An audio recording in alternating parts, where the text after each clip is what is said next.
road and shit. You know what I'm saying? Facts. Ladies and gentlemen, welcome to Solotv84. This interview is long overdue. I had to get this brother on. He's the hardest working guy that I know on YouTube. Even more harder working than me. And I know grammatically what I just said. That is incorrect. I don't care. Because this brother's been doing it for a long time. Ladies and gentlemen, the man, the myth, the legend, my older cousin, Mr. Locario. What's going on, bro? What's poppin', bro? What's good? What's good? What's good with you?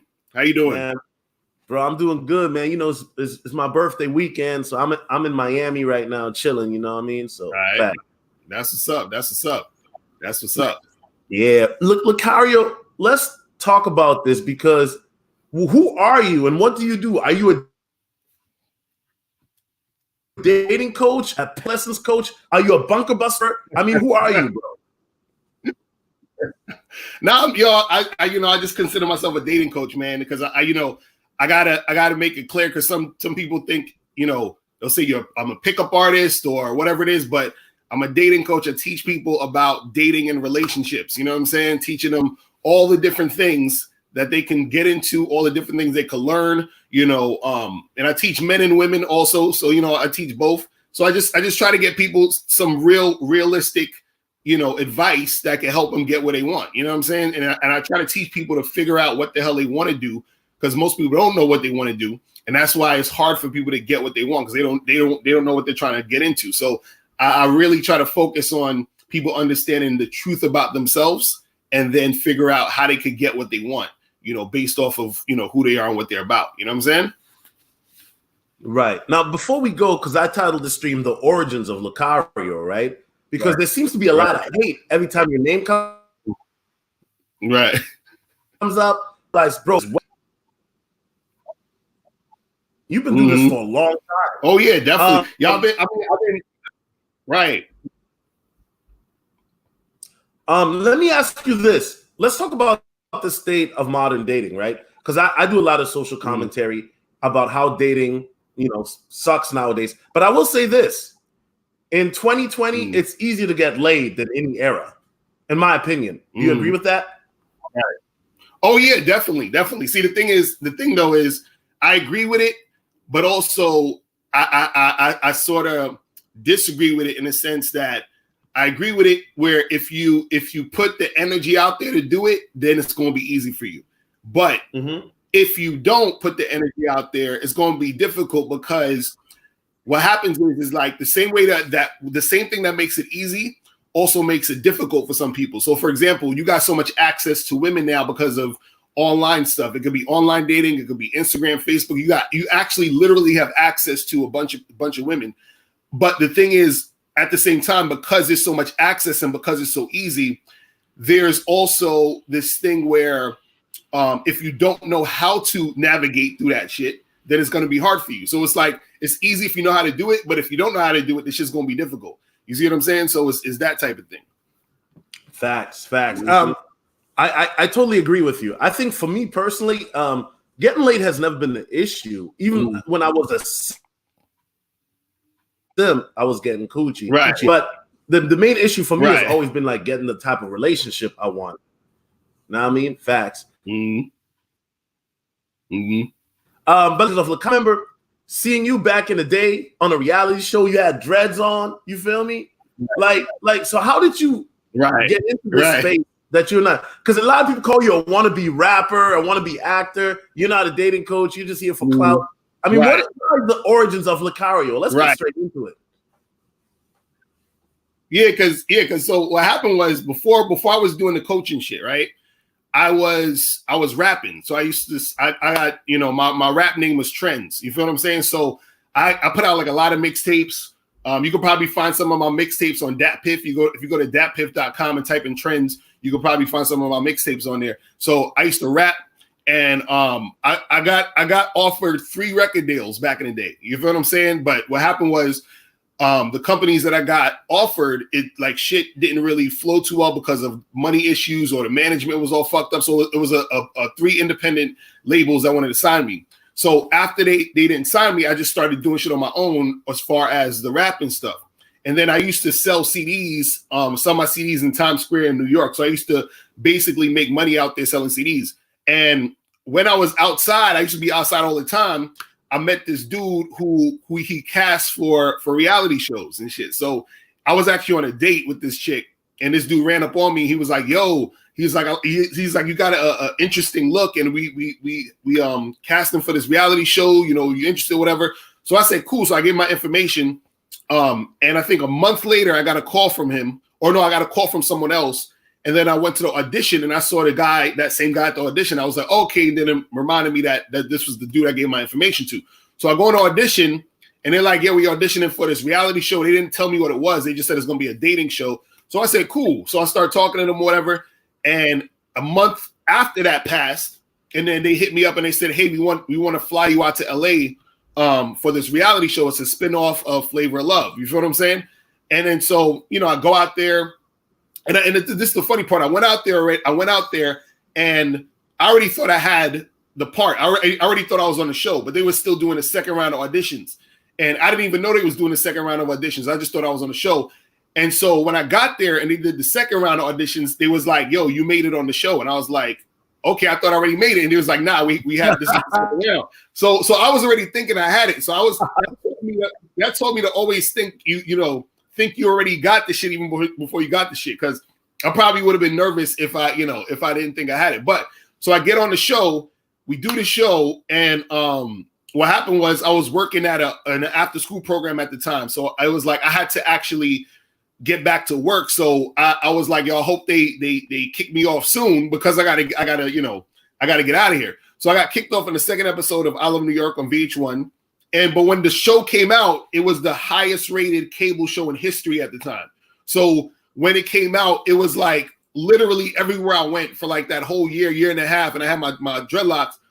It was like people would stop me in the streets, take pictures. People was following me in the bathroom. I had chicks coming up to me offering me threesomes. It was ridiculous. You feel what I'm saying? So it was like it was stupid. So it was like that fame shit is real. Where hey, Locario, hold up. So, Locario, like I was telling you, I'm lagging a bit, but you're fine, right? Right. I just want to let you know that. So, because the audience is saying my internet is lagging.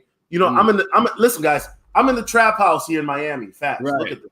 They ain't even got a table where I'm at. Look at right. Now we can hear you good though. You good as long as no, bro. I just want to let you know, Locario, you good, but my internet is lagging. But yo, bro, let's keep it 100 with me. I mean, you telling me, bro, these girls are talking about threesomes. You ain't be like, oh, let's go right now. Like, no. Let me tell you what happened though. Keep it 100, Locario. You're on Solotv84 now. Keep it 100, my nigga. Yeah, let me tell you what happened though. So look, let me tell you. So I'm thinking, this is the crazy part. So I remember specifically there was one time I was going in the train station, and these two chicks rolled up on me, and they was like, it was like, oh, I saw you on TV. I like the blah, blah, blah, whatever. So I give this chick my number, and then she says, oh, she basically was like, can we both, chill with you? I said, hell yeah, let's make that happen. Right. So they said, I'll call you tonight. I get home. Right. And I get a fucking call from somebody. I don't know who the fuck it was, but it was like a prank call or some shit where they had, you remember that movie Saw where you got the scary dude voice and shit. And so he was calling me talking about, yo, when I see you in the street, so I was getting threatening calls. And this happened probably I say 4 or 5 times when that whole reality show shit was happening. So since everybody was watching the show, I was getting calls, prank calls threatening my life. I was getting people, random people that I haven't heard from in a while hitting me up.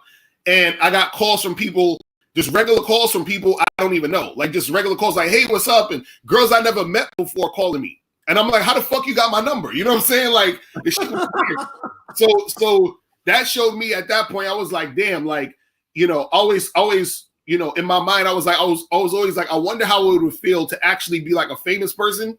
And that 15 minutes that I had on that show showed me the craziness that happened. Cause it was like literally, I was in Times Square. I was walking in Times Square. It took me about an hour and a half to walk down one block because everybody wanted to take pictures. People were stopping me every 2 seconds. It was crazy. So it's so weird how fucking you know, how much people watched that shit at that time. Because remember, that was in 2007. So a lot of people were still watching TV a lot at that time. Like, it wasn't like Netflix wasn't popping like that, how it is now and all that other stuff. So people were still tuned in watching TV. So it was like, everybody was watching that shit, and they kept rerunning the show almost every day. So it was like everywhere I went, it was insane. It was like every 2 seconds, people was just like stopping me, taking pictures, all that. It was crazy. You know what I'm saying?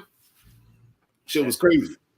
Hey, bro, but I bet you during that little era, you got some nice cheeks here and there. Oh, no, I ain't gonna lie, like I didn't, but you know what I'm saying. But it was funny though. But I ain't gonna lie, there was certain chicks that hit me up that played me back in the day, and it was like, "Yo, can we hang out?" I was like, "Fuck out of here," you know what I'm saying? I was like, "No, we can't hang out." You know what I'm saying? Like, so I was like, "Fuck out of here with that bullshit." You know what I'm saying? So now you're doing the you did the reality show. You tried to do the music thing. How becoming coach and doing what you're doing now? How'd that happen? Right.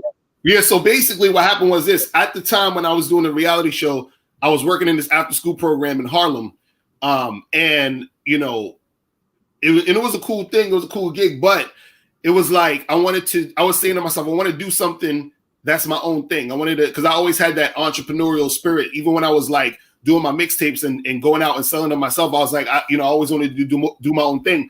So I wrote down a list of things that I thought I was good at. And one of the things that I wrote down was, it was like, getting chicks basically, you know what I'm saying? And so I was like, how can I use that to help me, make money and have a career, whatever. So I was like, oh, let me, I can help these dudes get girls. Because what happened was I used to help my friends get girls before I was even really seriously doing this.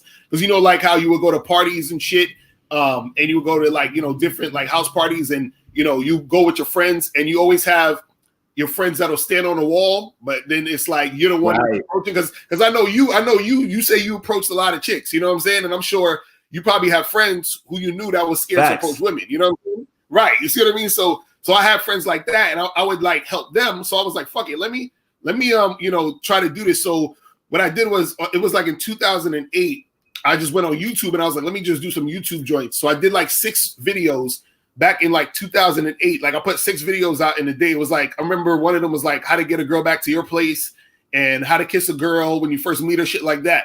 And so when I put it out, I was getting a lot of views within that first couple weeks. So then I had my email address on there. I say, yo, if you got any questions, just email me.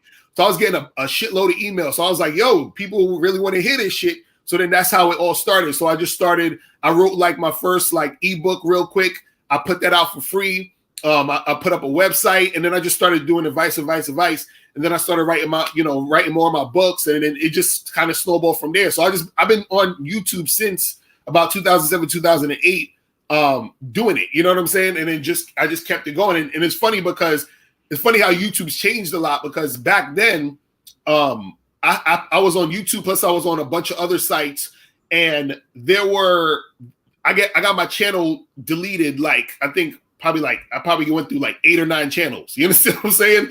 But it was crazy. It was almost I was almost expecting it every day when I woke up. I was like, yo, my channel gonna get deleted. Every day I was like, shit, it's gonna get deleted.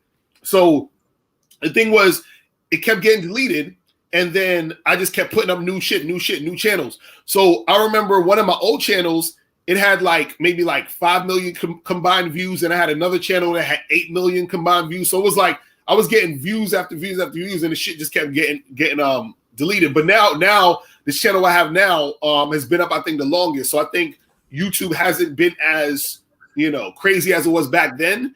So it's been good now. You know what I'm saying? But it was crazy how much times my shit got deleted. You know what I'm saying? Why do you think it was getting deleted back then? Because you, and to what I see, you never cursed in your videos. Right. And I'm pretty sure back then you didn't either. Right.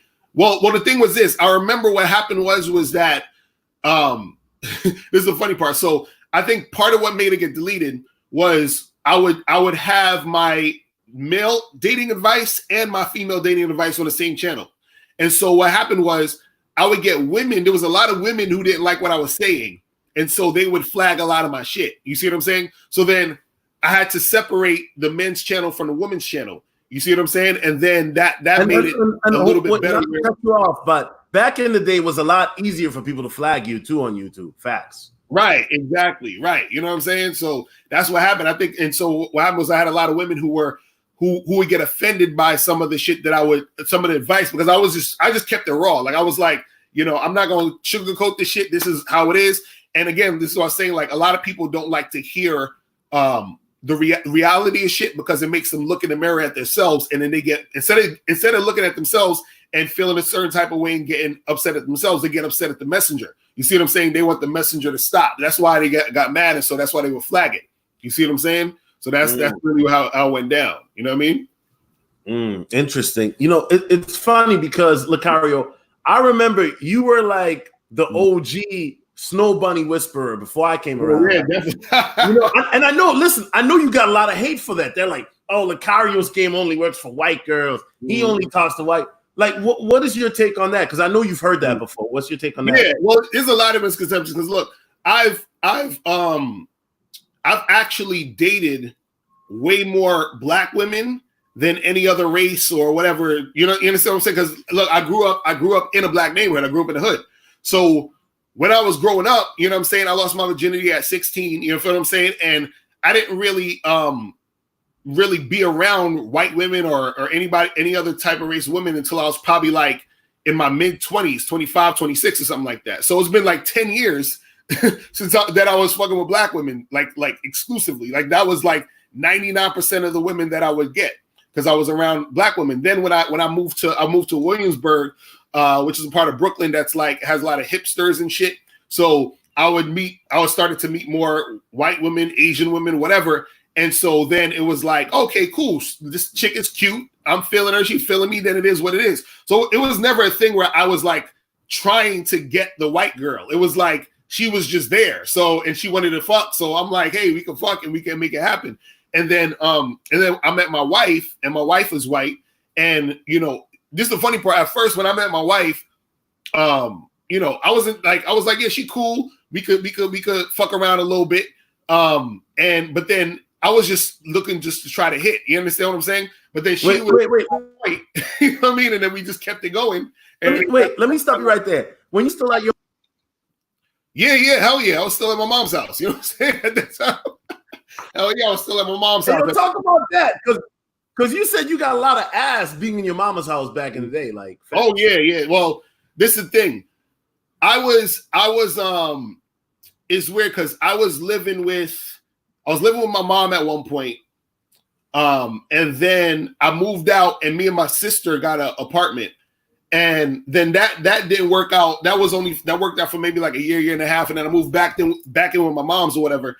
And this is around like, what was I, 25, 26, 27, around that time. And so it was probably like 2 or 3 years I was living with my mom.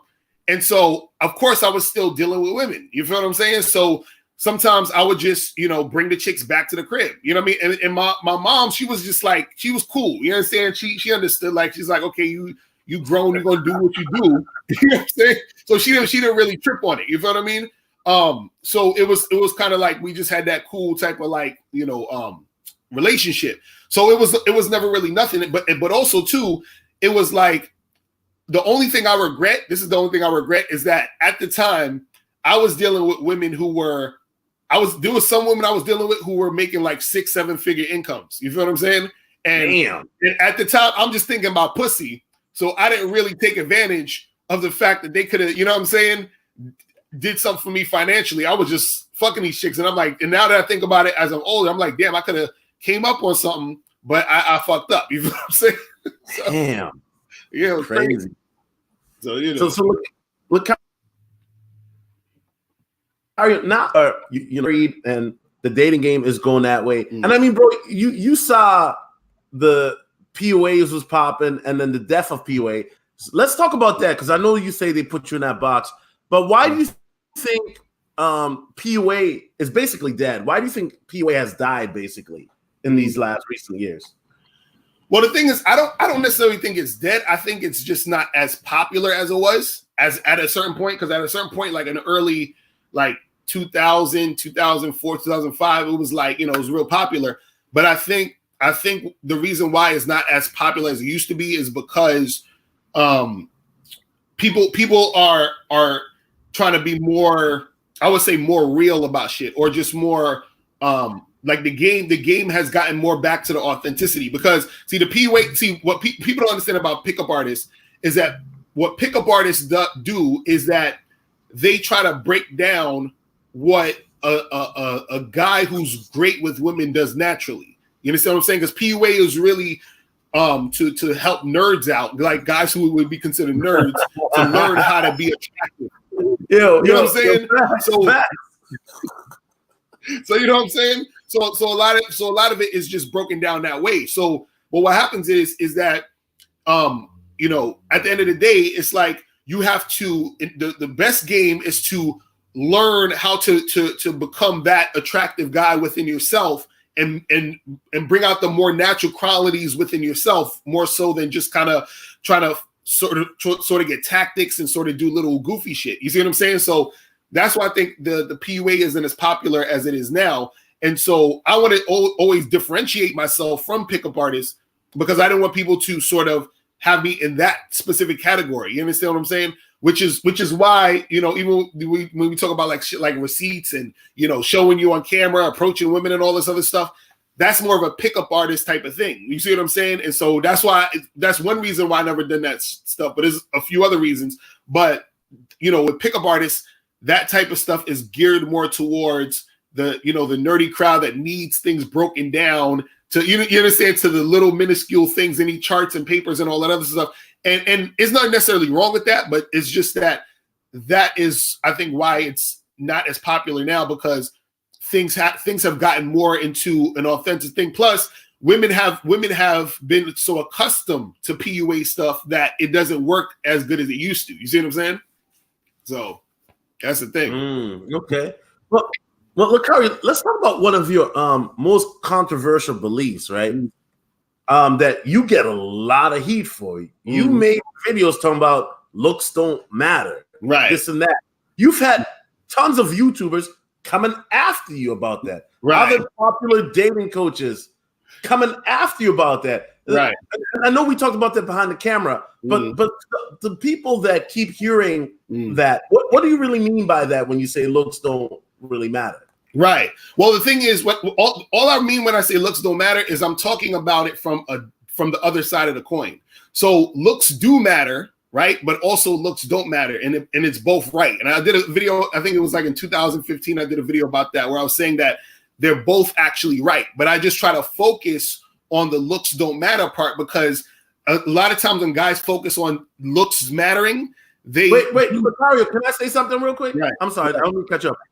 But a lot of these niggas, and I gotta say this in the chat, say, Solo, you don't get pussy, you look like Kenan Thompson. Well, last time I checked, Kenan Thompson is rich and he's got a badass wife. Right. Right. I don't know, Locario. Have you seen Kenan Thompson's wife? Oh, she's no, bad. Yeah, she's bad. I've seen it. Now I know people go, Solo, Kenan Thompson is famous. You're not famous. All right, listen. I guess, Locario, it's interesting to me that a lot of, and you made a video about this. I forgot the title. Nigga, you make so many videos, bro. Like I said, you're the hardest working brother on YouTube, bro. Right.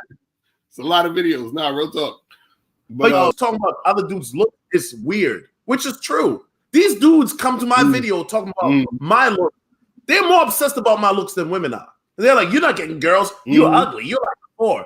Bro, why are you rating another man? Isn't that suspect? Right. That's exactly. You got to understand something that on a subconscious level, that's some moistness. That's on some homo stuff. And hey, if you're gay, that's cool. I ain't trying to take that away from you if you're gay. But you got to understand that they're actually, when guys do that, when they're focusing just on the looks and they're looking at guys and they're rating their faces and they're fantasizing about, oh, this guy looks so good, he must get a lot of girls. What it is they're trying to live vicariously through that guy that they think looks good, because they think that he's able to get women. But at the same time, they're still admiring his look. You feel what I'm saying? Which that's so suspect. Right, with your voice, right? You see what I'm saying? And so, so the thing with the whole looks mattering thing, right? It's like, yeah, looks matter in the sense that a woman, she can see you, think you're cute, think you're physically attractive, and she might be turned on. She may want to talk to you more, whatever it is, because she likes your looks.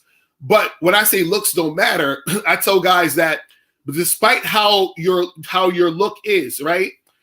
Even if a girl isn't that attracted to you physically, the way that women operate, and which is lucky for us men because we have so many different avenues to make shit happen. The way that women operate is that a woman can be attracted to you sexually because your sex appeal encompasses everything. Women can be attracted to you sexually based off a combination of things. And so this is why a lot of times you have a guy who's good looking, but because he don't have a mouthpiece or because he's insecure, because he's nervous around women don't find him sexually appealing. So the main thing that's going to make a woman want to fuck with you is your sex appeal.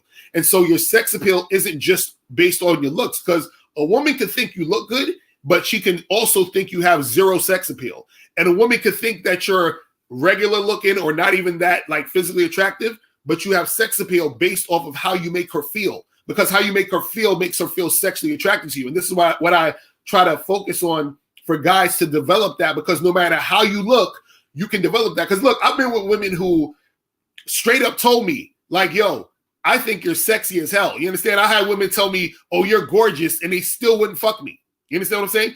And one reason why is because Locario, hold up. Can I stop you 1 second? 1 second. Just 1 second. Right. I think one thing I realized, and this is what made me realize that a lot of guys on YouTube just be watching porn, they don't hit the field, is that if a guy goes out, and you always preach this, right? Guys need to go out, hit the field, go out, right? And I love that. But guys who hit the field will know that looks to women are completely subjective compared to men. I don't fuck a man. I'm trying to fuck a bad bitch. You feel me? Right. The point I'm trying to make is you can tell the guys that actually go out versus the guys that don't on YouTube. It's very obvious to me. Right. Would you agree with that? Or oh yeah, definitely.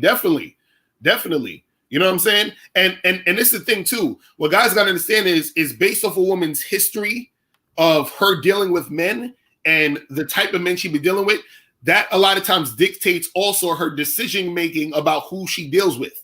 You understand? Because, for example, and this is what I always say, it's not hard for a woman to get a good-looking guy. It's super easy for most women to get a really good-looking dude. They could just go on Tinder, they could go outside. They have an abundance of good-looking dudes they can choose from. So a woman will see a guy, think he's attractive, and talk to him, try to interact with him, whatever. Now, what will happen is this. Sometimes when a woman is dealing with a bunch of, let's say, sexy alpha male type of dudes, when those dudes, let's say they hit it and quit it, or they break her heart, or they try to play her, whatever, sometimes based off of her having those experiences, she now wants to switch it up and get with a guy who's the opposite of that shit. This is why sometimes where if you're just, you're a dude who's average looking or whatever, and, you're just a cool guy, you could get that bad chick because based off of her situation, she's now ready for that situation to happen. And also a lot of times too, women, they're still looking at the whole package. So they'll see a guy as good looking, but they're still like, okay, let me see how he is. You understand what I'm saying? Or a guy may not be that great looking, but if you start talking to the girl and she's like, damn, this dude is cool as fuck, that makes her warm up to you. Because again, the most important thing for a woman is how she feels. This is why sometimes a woman will reject you off of that, because and this is what I was saying earlier. I've had women tell me that they was like, oh, you're really good looking, you're gorgeous. I remember this other woman, she said, oh, you're so gorgeous. I said, okay, cool. Well, let's hang out, let's do something, right? And you know why she rejected me? She said, I remind her of her ex, and her ex broke her heart. So that's why she can't fuck with me.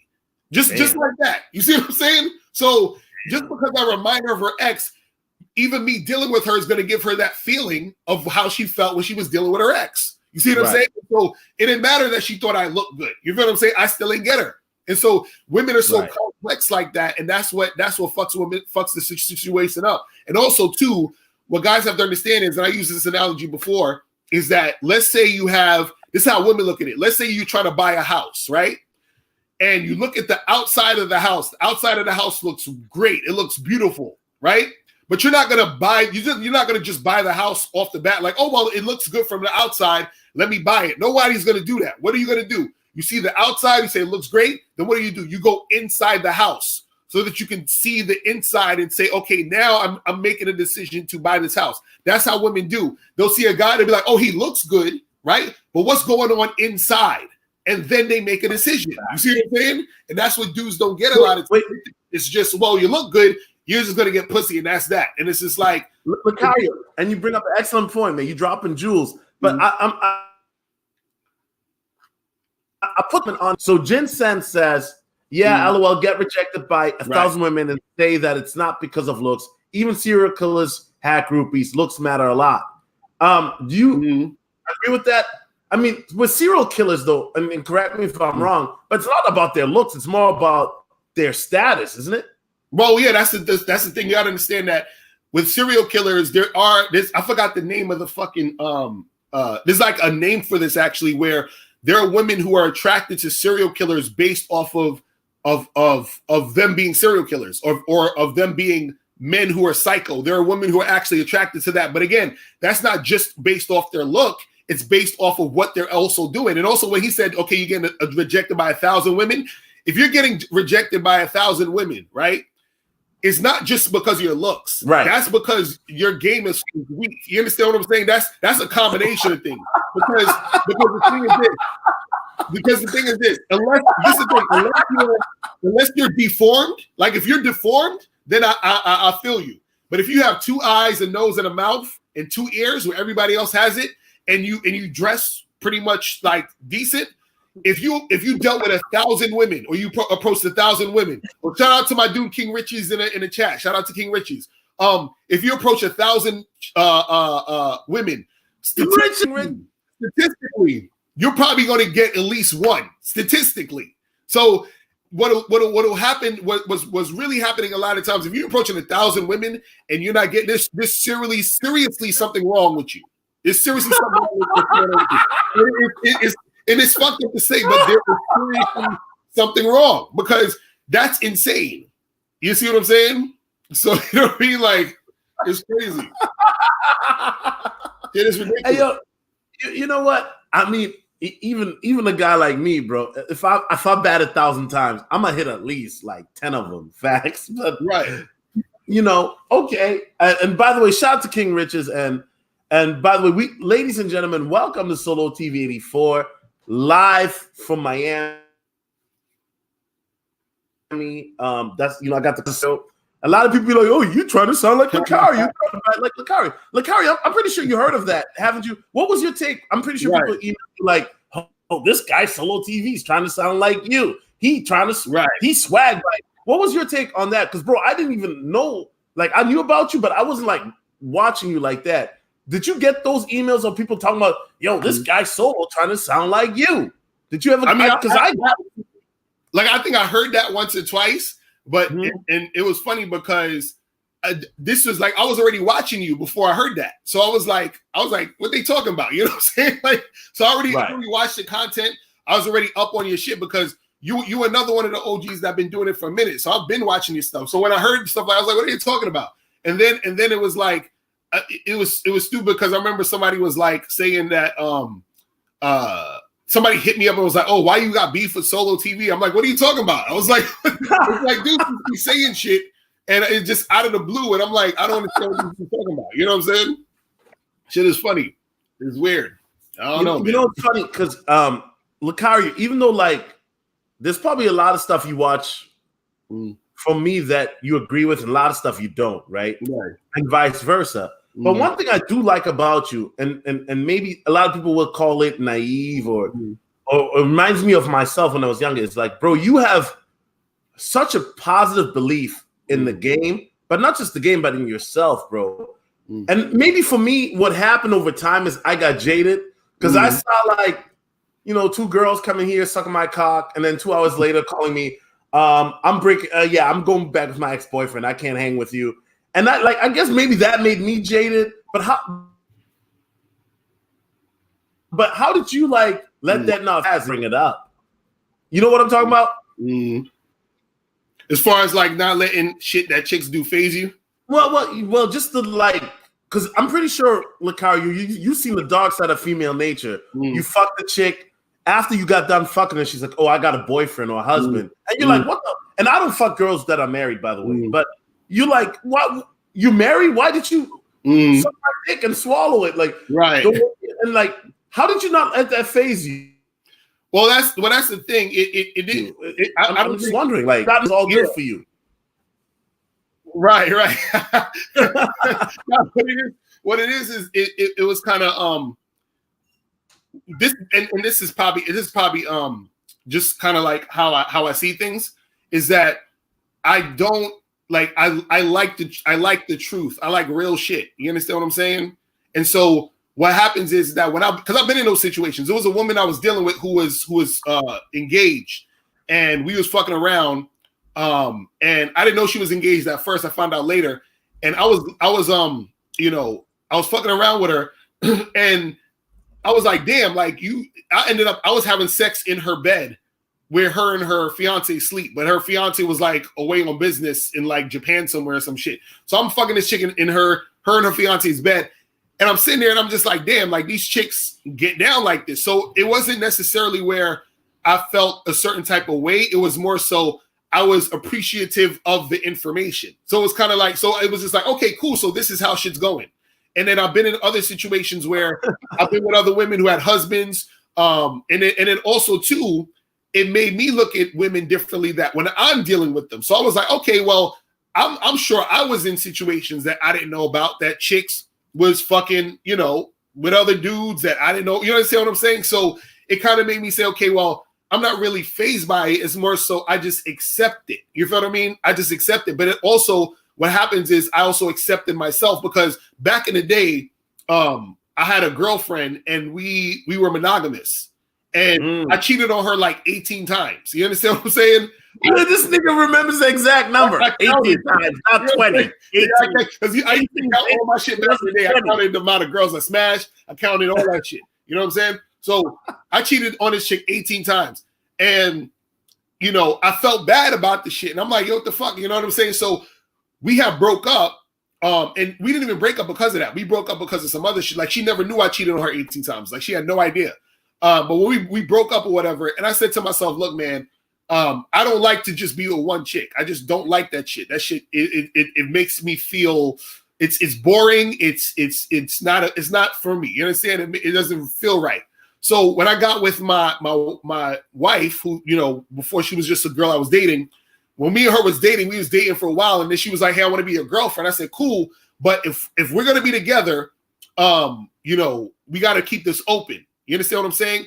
And so I knew keeping it open would mean that she could fuck with other dudes. I was like, okay, you can fuck with other dudes, but I'm going to be fucking with these other chicks. And what made me okay with that was the realization of what I went through with the other women I was dealing with, because I was like, yo, most of these chicks, they're going to do that anyway. You understand what I'm saying? So even if I got with whatever girl I get with, she's most likely going to go and fuck another dude. You know what I'm saying? She's most likely going to, you understand? So that's what's going to happen anyway, because that's naturally in us as men and women, as people. We're naturally going to want to deal with other people, because monogamy, and I'm not shitting on monogamy, but what you got to understand is monogamy is a social construct. It's man-made. Like, monogamy is a fairly new concept. Before monogamy, it was always, shit just, doing what it does.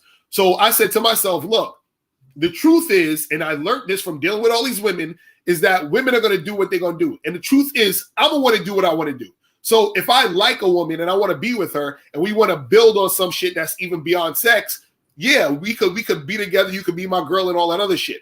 But I'm not going to be naive to think that you're just going to want to fuck. You're just going to want my dick. And I'm not going to be naive to think I'm going to just want your pussy. You know what I'm saying? So that's how I got into the open relationship shit. You see what I'm saying? Locario, and I got to say this. I know you got a lot of criticism for that recently, where people are saying, oh, Locario is a simp, or his wife, he eats her out after Tyrone. But you know what, Locario, the way I look at things nowadays is that a lot of these chicks be lying anyway, right? So why not have somebody who's honest about the shit, Mhm. so you know what it is. But Right. I guess this Locario, because maybe this is where you and I are different. Because if we were brothers, then I'm the soft one, and then you're the nigga that don't care. Let's keep it 100. Right. But how do you not get jealous of the fact that your wife is walking funny, not because she's tired, but another nigga got her out? Like, no, let's be real. Like, how do you not get jealous of that? That may be the case. Right. Well, I look at it like face, you can see it, so you don't think I'm just trolling. I really want, because nigga, if that's me, I got the knives right here. I got some guns. Wait, I'm just saying, but bro, like somebody's getting hurt. Right. Somebody's my wife. But how do you not get jealous knowing the fact that your wife, Pookie or Ray Ray down the block might be blowing her back out? Like, right. Well, that's the thing. I was never really the jealous type. The only thing that I would get feel a certain type of way about, and this is with any woman, this ain't even with my wife, I would only feel a certain type of way if let's say I'm with a woman and she's doing something for another man that she won't do for me, then I don't like that shit. But other than that, like all I require from any woman I'm dealing with is that she needs to treat me how she needs to treat me. She needs to treat me right. So whatever she's doing outside of that, she can do that. And the thing is this, any guy dealing with any woman, right? You don't know what she's doing. I know what my wife's doing. You understand what I'm saying? So, for example, when let's say if my wife was with another dude, I don't touch my wife until she had a shower and all that other shit. She wash her mouth out, all that other stuff.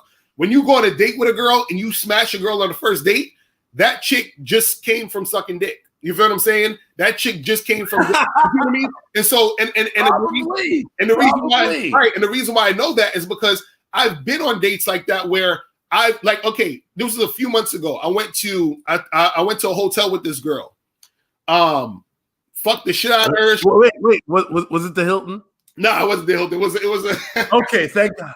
So I went, this is like a few months ago. I went to a hotel with this girl, right? We fucking, she's sucking my dick, came all over. I don't know, I wanted to get too graphic, but anyway. So anyway, we doing all this shit. And and then as we're leaving the hotel, she's going to meet another dude that's like 3 blocks away from the hotel, because the dude hit her up while we was in the hotel, and she was going to meet this guy. So she met this guy right after having sex with me.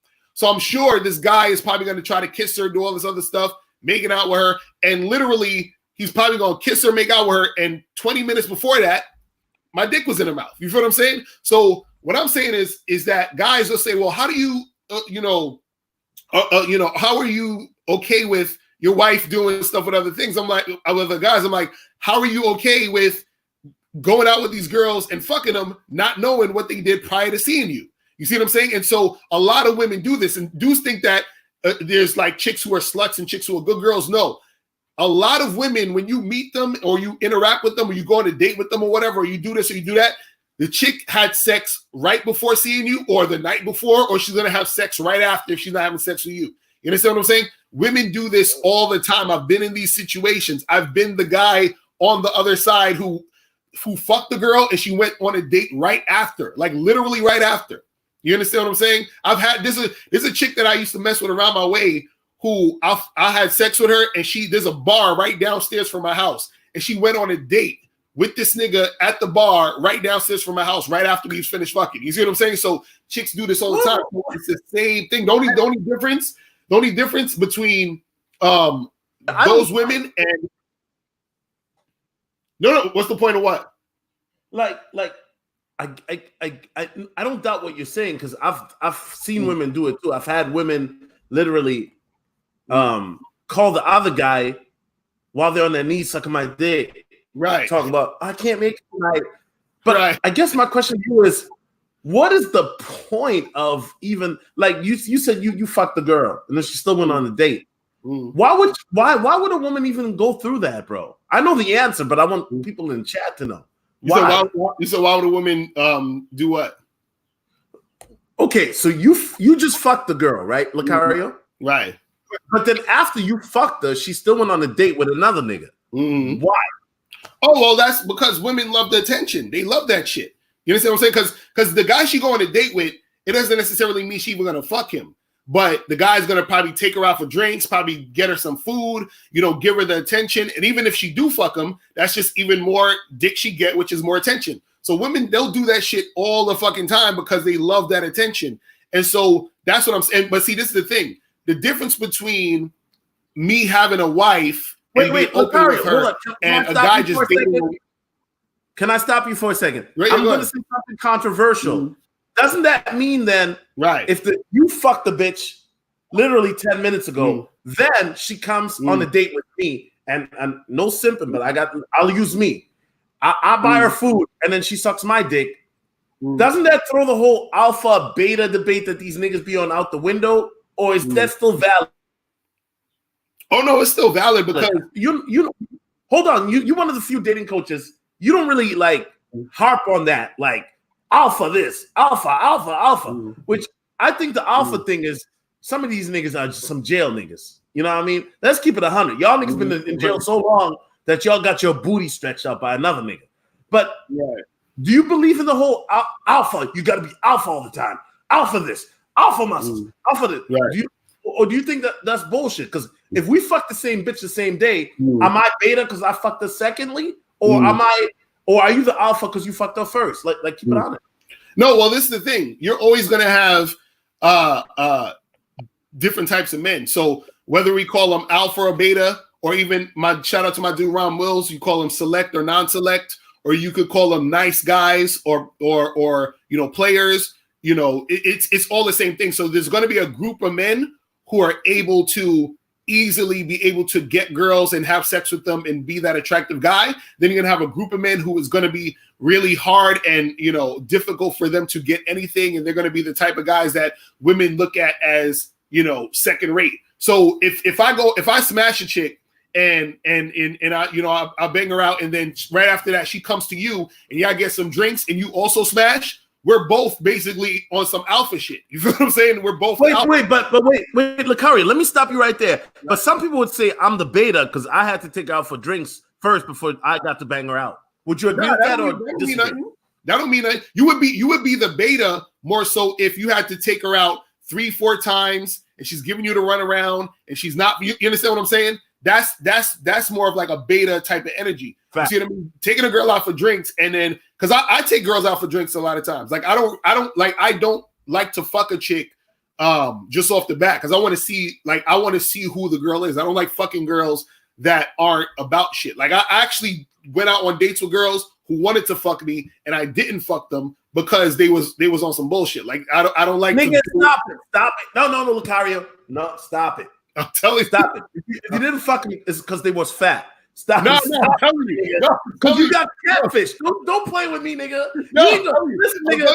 No, let me tell you. There was a chick. Listen, we both dark skinned. There was a chick I went out with.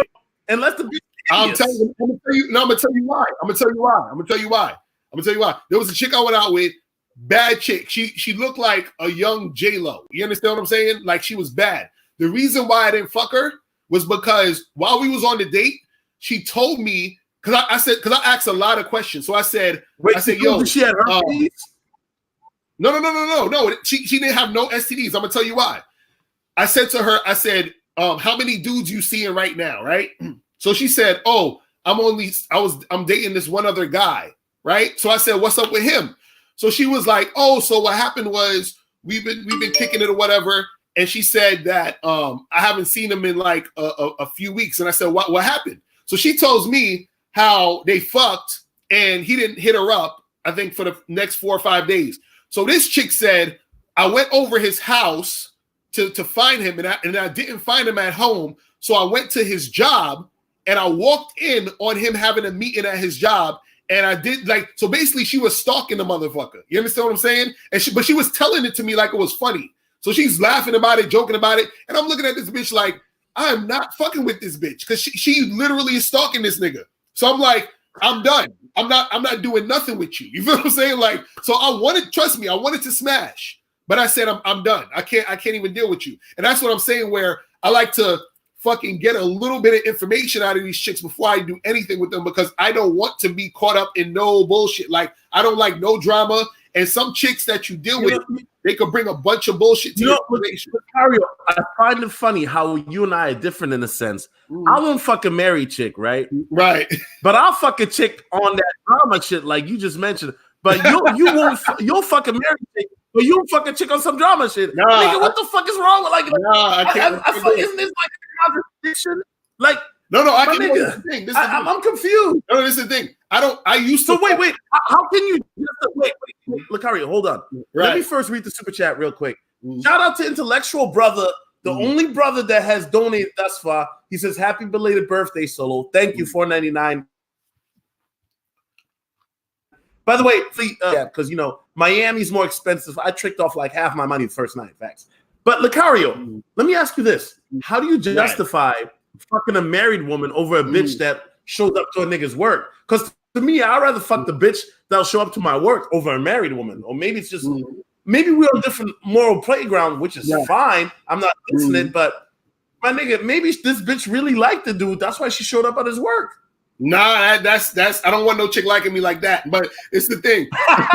the reason why, because I don't really fuck married chicks.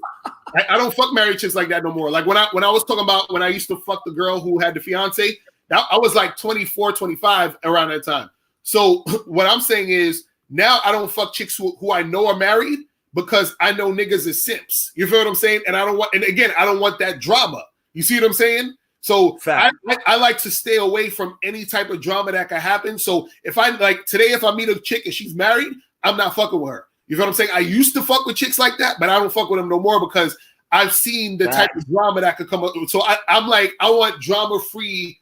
You know what I'm saying? I like to live my life drama free. So that's why certain chicks, I don't fuck with them because I'm like, I can already see it. I can already I've had some sexy ass hood rats that I wanted to fuck so bad. And I said, nah, I can't even do it because I seen it already. You know what I'm saying? I was like, I'm not doing it. You know what I mean? I can't do it. Facts. It's crazy. Ladies and gentlemen, welcome to Solotv84. We got dating coach extraordinaire, the man, the myth, the legend, Locario in the building. He's my older brother, my cousin. Y'all niggas keep your Solo trying to sound like Locario. All right, niggas. Well, I got Locario on right now, so what up now? Locario, let's talk about. I got a couple more topics because I'm in Miami and people want to meet me, so they're gonna take me out to eat. Shout out to those. That's what's up. Shout out to Fresh Prince CEO in the building. Me and Locario, we went to this titty bar, bro. White girls, cakes, bro. I was like, my niggas is like, my nigga Fresh put that bread in my hand. I know Fresh, you don't want me to say this, but I gotta say it. I was like, I'm done. I don't even do that. That's not my style. But anyway, Locario, let me ask you this. When I first got into the scene of game, right? I was posting on a forum, and there was a dating coach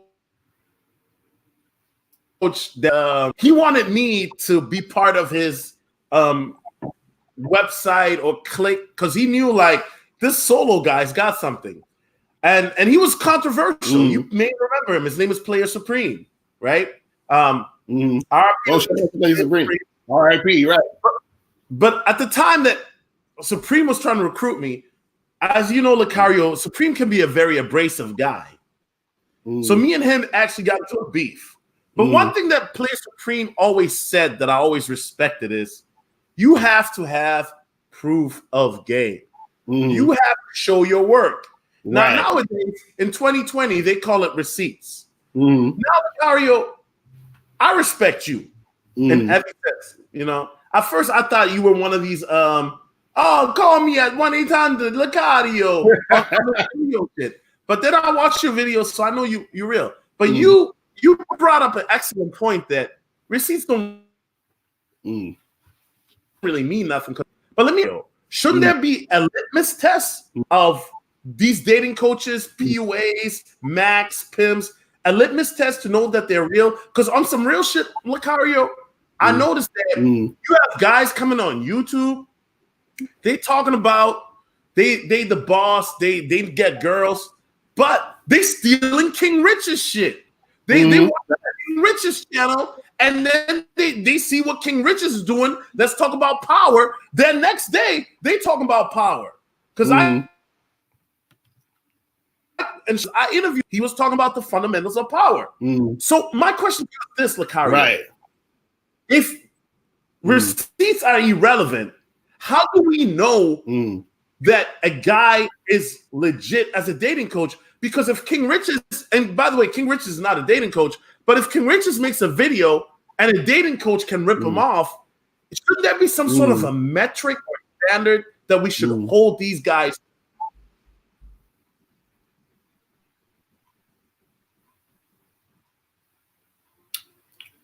Oh, he was cutting out a little bit.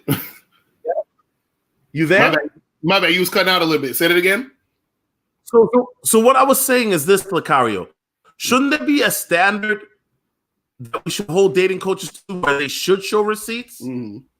Well, yeah, that's the thing. See, the problem with it is this, is that receipts are the thing that can make a person who's not legit seem legit. That's also a problem. You see what I'm saying? And so that's the hard part about the thing. So I tell people, listen, take the advice and try it and see if that advice works. And then once that advice works, that's your receipt.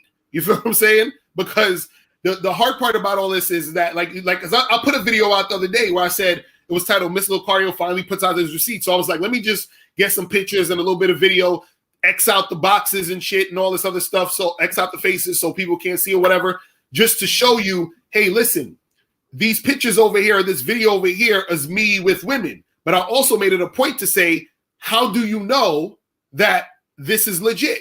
There's no way to know. Like, how you know I didn't go and just take random pictures with girls, pay them some money, and put it up? You have no idea. Or how do you know if this is actually legit? Nigga, I know you ain't paid no money for girls, bro, because I know I don't do that. But that's what I'm saying. Like, what I'm saying is that's why you got to, the only true receipt is to take the advice and try it.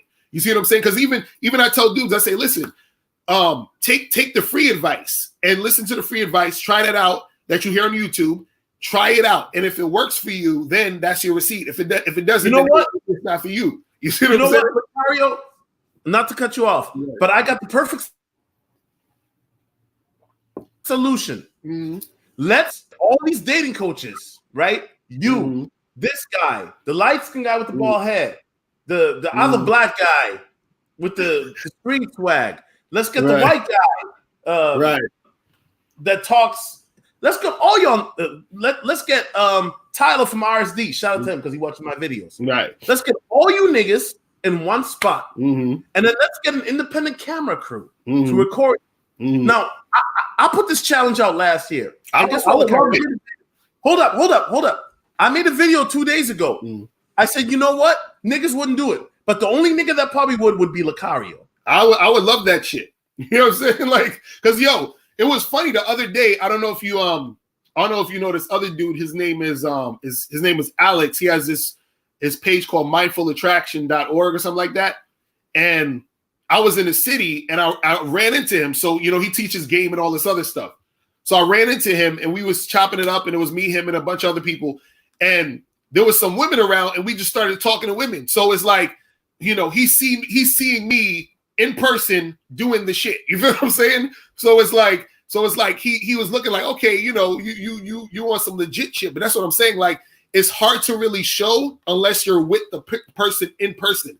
This is why I be telling people, like, if you want to really see it, you got to be, and it's not just for me, this for any dating coach or whatever. You got to be with them in person, but you got to take the receipts with a grain of salt, because it's so easy to fabricate receipts. You feel what I'm saying? It's super easy. So what I say to see if a person's legit is try out the advice for yourself, but also listen to what other people are saying about the advice. Because, for example, when I do my live streams, stop, Locario, stop. Right. I gotta be honest with you, bro.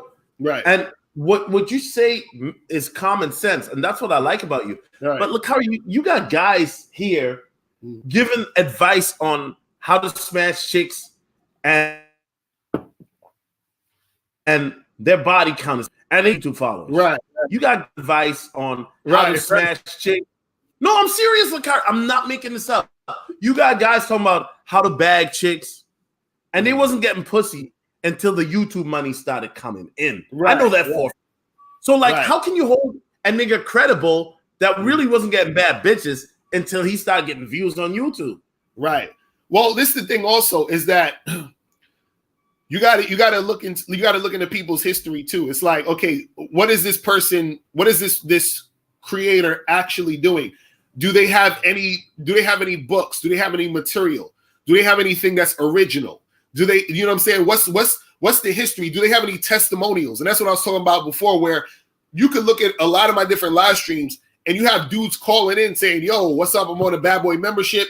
And, you know, I got this girl or I got that girl. I'm fucking with these. You see what I'm saying? Like, you gotta look into the actual person and see, because if you talk about receipts, it's like, okay, does he have any books? Does he have any does he have any programs? Does he, you see what I'm saying? That's when you see somebody is, because anybody could get on YouTube and just talk, and then they'll put up a site and be like, look, book me for private coaching, and that's it. But they don't really have any products. They don't have any, you see what I'm saying? Like, there's no foundation to their shit.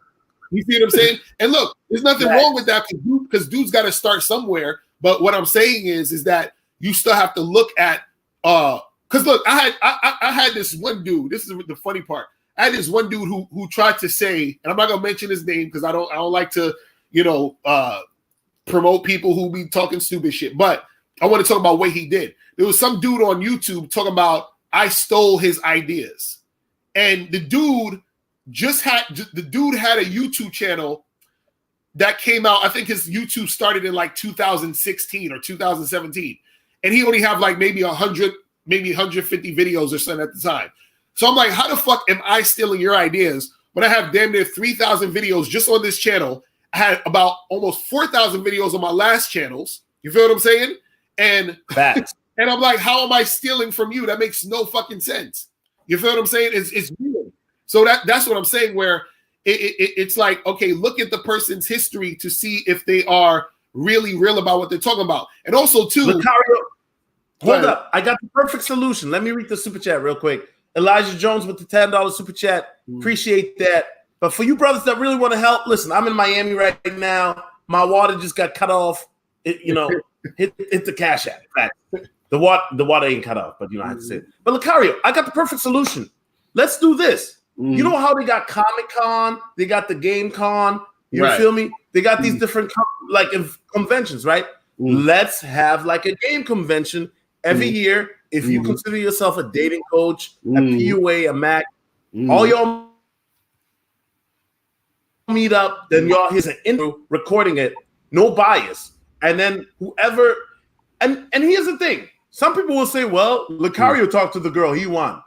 Some people might say Locario took the girl home, he won. Some people might say the guy from this dating company won because we saw him put his sausage in her mouth. But honestly, I think that the reason I bring this up is you need to, it needs to be a situation where it's maybe really real, where maybe you guys are out there on the field, know what city you at, and that's a way of receipts. Right. I mean, I know you may disagree, but what do you think? Like, no, that would be dope. I think that would be dope. That's what I'm saying. Like, it would need to be something like that where it's somebody objective doing it, because any person who's a coach, including myself, I could go in here and say, hey, look at all this cool shit I did, but that's because I'm doing it for me. You feel what I'm saying? But if it's a bunch of us and you have someone independent of us filming and editing and doing what they got to do with it and showing what's happening, then it's showing what's happening. You feel what I'm saying? And so that's the thing where I say that's why it's hard to trust the receipts, because it's coming straight from that particular. Let me ask you this. So why is it that when I throw it out there, most dating coaches won't do it? I know you would, but why? But let me ask you this: why won't your peers do it, or your coworkers? Well, that's the thing. Some people. Well, again, if you're real about your shit, right? You're cool with all that. You feel what I'm saying? If you feel like you don't have the actual skill to do the thing, then of course you're gonna feel a certain type of way. Because remember, YouTube. See, this is what's funny about YouTube. YouTube is good in the sense that it can give anybody a voice, but it's also bad because it gives anybody a voice. You know what I'm saying? So therefore, because it's easy to give anybody a voice, anybody could come up here and say, well, hey, I'm a dating coach. Hey, I'm this. Hey, I'm that. And then it's like they could get a bunch of people to follow them. And see, you got to understand something. Most people don't think critically. And so because they don't think critically, they just take a lot of shit for face value. You see what I'm saying? And then so because they take a lot of shit for face value, anybody could get on YouTube, say anything, and then anybody's going to believe them. You see what I mean? And that's just how it goes. And also the problem, because I was watching my dude King Richie's videos, and he was saying, look, motherfuckers is stealing my shit, right? And I understand that because I had motherfuckers stealing my shit.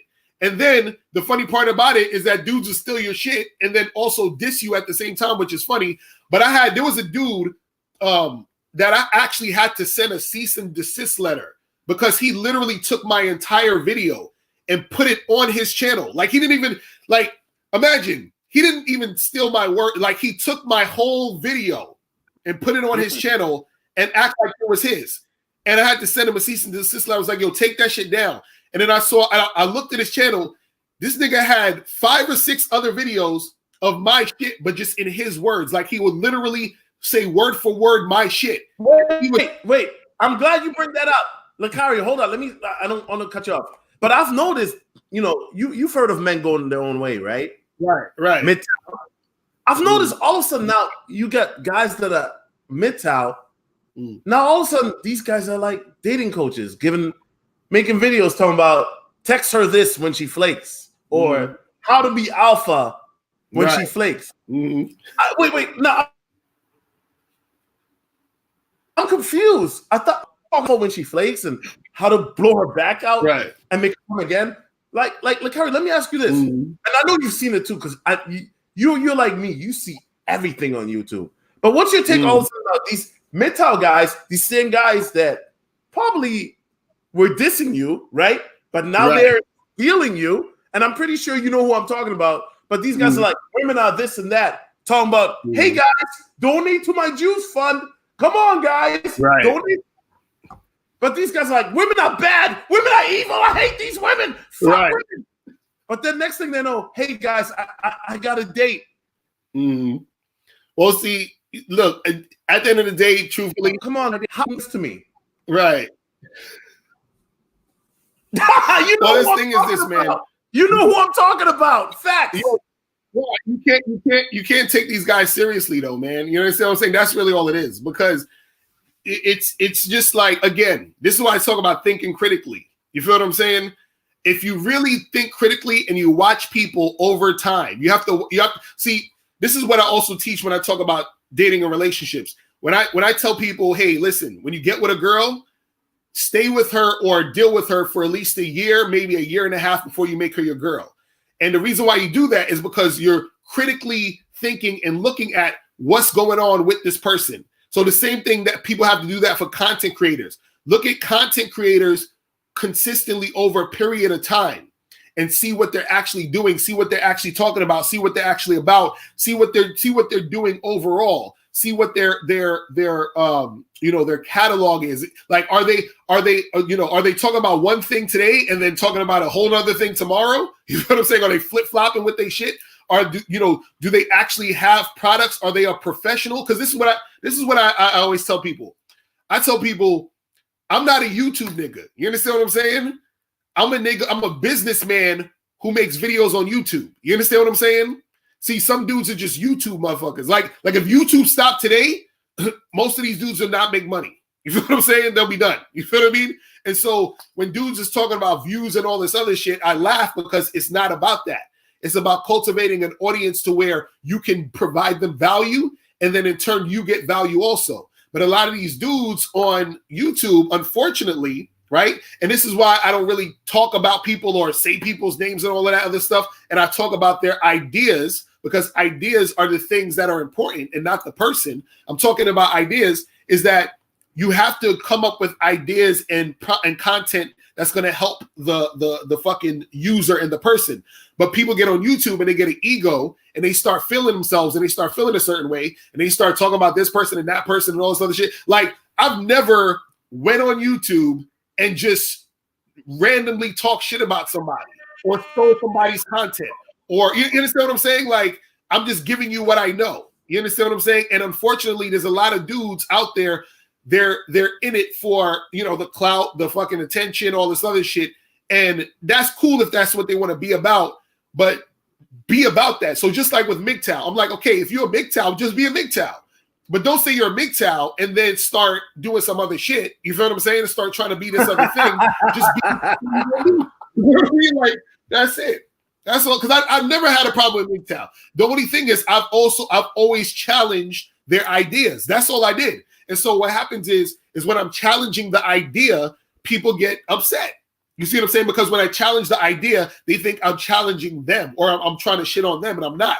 You see what I'm saying? But people are so close to their ideas become their identity. Like, look, I'm always for motherfucking challenging my ideas. You understand what I'm saying? Because that could make me grow better as a person and to see things from different perspectives. You feel what I'm saying? So when a person challenges my ideas, I don't get mad at them, but I'm like, challenge my ideas. Because look, I've seen videos where people talk about me. I'm like, why are you talking about me? But you've never, like, the whole video, you ain't say nothing about my ideas. You just talk about me. So what? You don't even know me. So that doesn't make no sense. So I'm like, talk about the ideas so we can actually have a dialogue about ideas so that we could both grow. We could probably both work together and do something.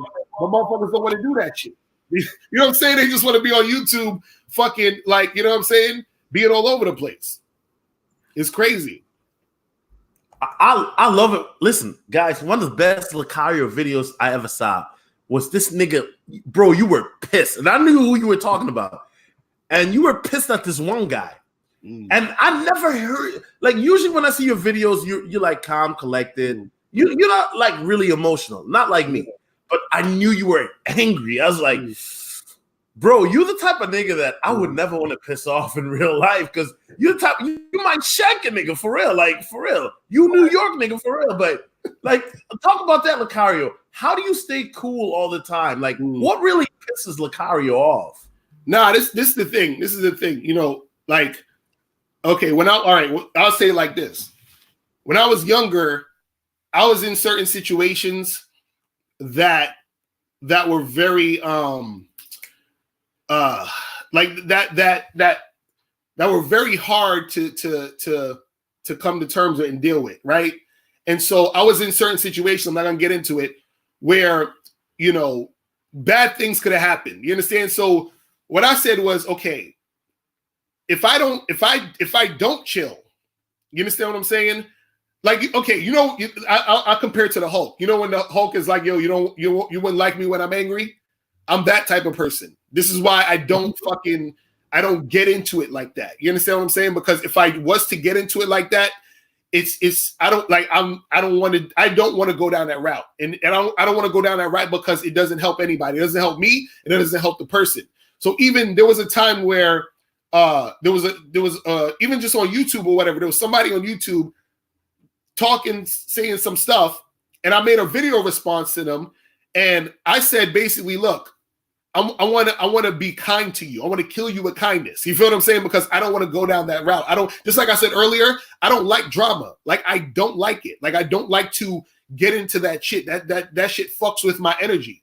And so when I get into that energy where I feel pissed off and angry and upset, it's like, it's extreme. You understand what I'm saying? Because it's like this, when they say the loudest nigga in the room is the softest. You understand what I'm saying?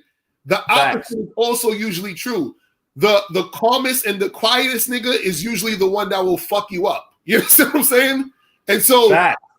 And again, I'm not saying that I'm trying to do that. I'm just saying that let's not do that. You understand what I'm saying? Let's just be chill. You know what I mean? And that's what I try to be with people. I'm like, let's be fucking chill. You understand? And that's why, like, because this is the thing. I'm super happy, like, almost all the time. And the reason why is because I've led a life where I actually consciously try to be good to people. You understand what I'm saying? I consciously try to be kind to people. I consciously try to because look, there's so many people that talk shit about me, and I don't hate them. I have no problems with these dudes. You understand what I'm saying? Like, I'm like, yo, it's cool. And so what I always talk about is let's actually be productive. Let's talk about ideas. Let's because I care about people progressing. So sometimes I may attack an idea because I see that idea isn't making people progress. This is why I keep talking about, looks don't matter, because I keep attacking the whole it's just about looks paradigm, because that doesn't help people. You see what I'm saying? It's not going to help somebody to say, you don't look good, so no girl's going to want you. That don't help nobody. You feel what I'm saying? So I'm not going to sit back and have motherfuckers talk that stupid shit. Or somebody might be saying, oh, confidence doesn't matter. I'm not going to sit back and have you say confidence doesn't matter. You see what I'm saying? But the thing is, I'm not attacking a person. I'm attacking the idea. I'm talking about the idea. And so that's the thing where I don't want people to, get into a space where they make it more about some bullshit and not really focus on the real shit and the shit that's going to make you progress. So that's why I don't get into the drama. That's why I said before, I don't like that drama shit because it doesn't do anything for anybody. It's not progressive at all for nothing. You see what I'm saying? So that's what it is. Right. Well, Locario, I got one last question for you, and then I got to go to the shower in this nice-ass condo. And by the way, I'll show y'all niggas a shower, but y'all got the cash app. And I got to wash my balls. Pause. In my opinion, I mean, it's either you or Tyler RSD. Well, but if we want to play the color card, you're probably the most hated black dating coach. Fact. You are. Now, it might be a race. Now, Tyler RSD and you guys might be neck and neck on who's the most hated dating coach, period. I think that with Tyler, he gets a pass because we know that at least, Tyler, he's got bread. Locario, I'm pretty sure you do. But we all know that Tyler. Oh, no, I don't got bread. I don't got bread like Tyler. Trust me, I don't got bread like Tyler. Yeah, I know you don't. That's what I'm going to get to. And we talked about this off camera, and I want to focus on this. Why is it that you are so hated? I mean, if I was going to hate on a nigga, it would probably be on like Steve the Dean. I'm sorry. I know you rock with Steve. My dude Steve. But I just got to say, I would dust Steve off in the field. That wouldn't be a contest. Facts. I know that. But why is it that you particularly, Locario, are so hated? These same niggas will talk about, Locario, talk about confidence and looks. Locario have to be like, oh, by the way, I watch Locario a lot. So, but why is it, in your opinion, Locario, and even if they don't fuck with you, why is it that your name keeps getting brought up? Like, why are you so hated? Well, it's the thing, because look, I got so many people who love what I talk about, but that's because those are the people who take responsibility for their lives and they actually want to progress. But the people who usually hate me, right? It's not that they hate me. It's that they hate what they see in the mirror based off of what I say. So, for example, what happens is that a lot of times when if I say something about something and it hits home, it hits them in their heart, they don't want to hear me say it because they have to look in the mirror. You understand? And this is what happens with most people. So let's say, for example, if I say, look, man, it's not just about your looks. It's about, everything encompassed. And if your game isn't on point, if you're not confident, and then I actually make sensible arguments about why it's not just about your looks, then the person is going to hate me because they don't like that I exposed that they might be bullshitting in their game. You see what I'm saying? And so that's why they won't like me. And so they'll gravitate to something else where it's like, well, I don't have to take personal responsibility. So this is why a lot of times. Wait, Locario, you said looks don't matter. When I was 400 pounds, I was getting no hoes. Now I'm 250. I'm at least fucking sixes. So you are a liar. Right. And that's what they'll think.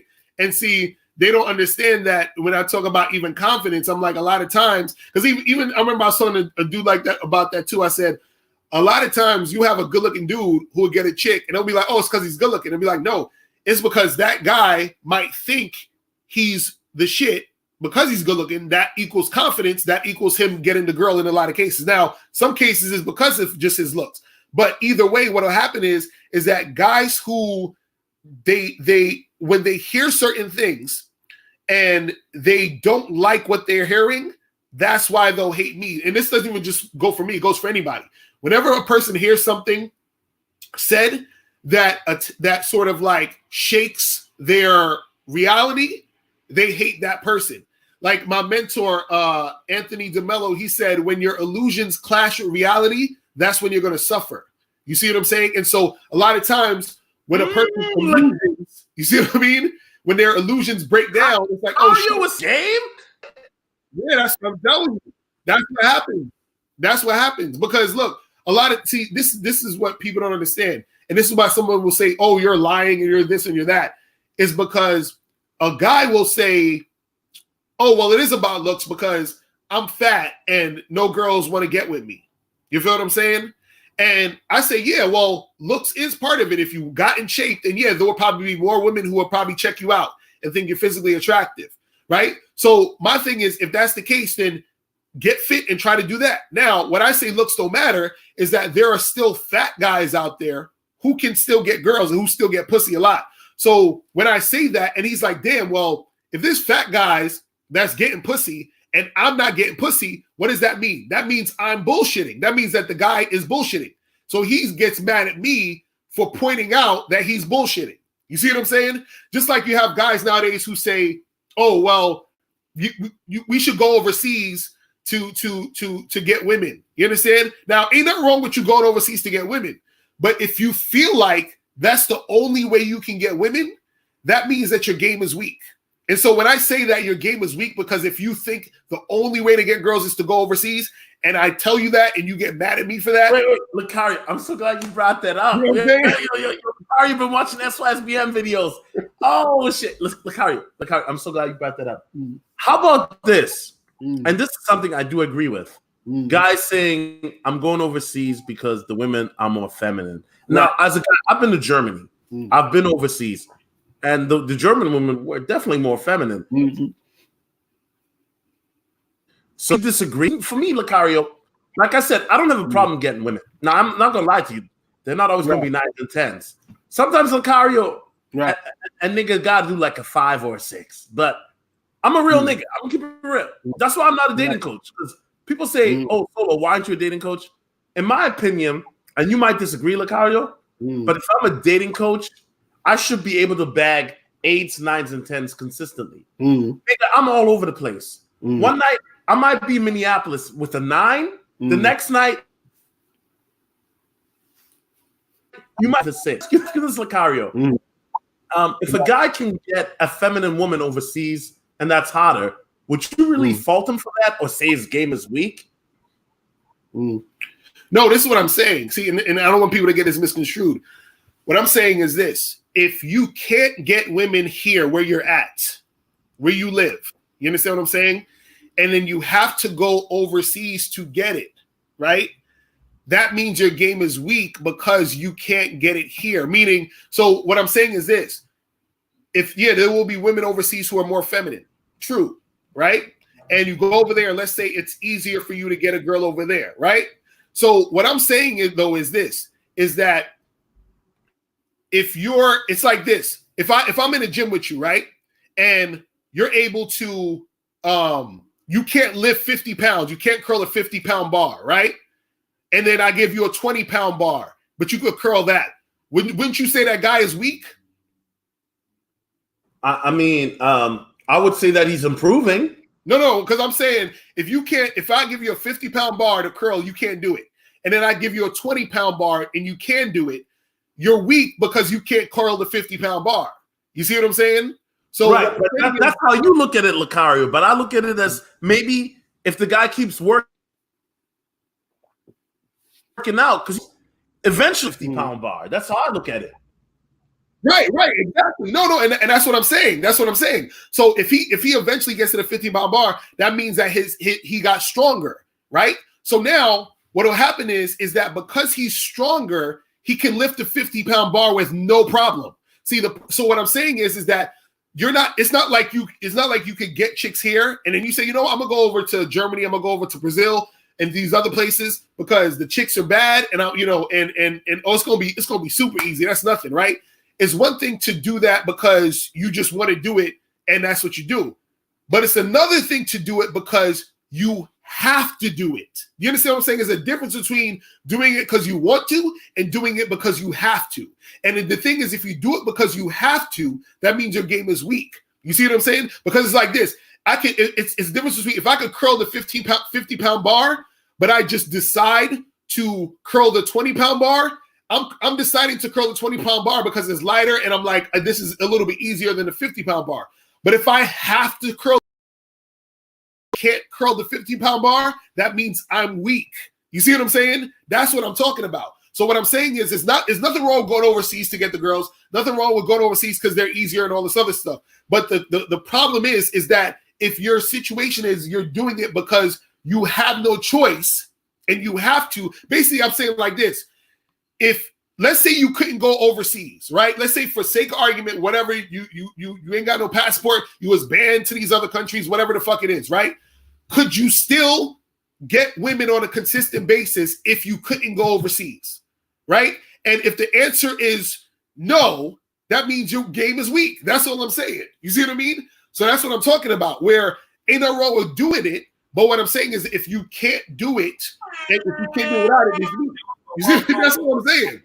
That's all I'm saying. Again, if it's the fact that it's easier, that's cool. I understand that. But what I'm saying is that if what you're doing is a result of you not able to do the thing here or do it now or make those things happen, and that's the reason why you're going over there, you just have to understand that that's the reason. So what I get to when I try to get to people to understand is, don't delude yourself into thinking that you're going over there because you found some fucking smarter way to do shit. You understand? Or you deluding yourself to thinking that you're better than this other situation, or you're not. You feel what I'm saying?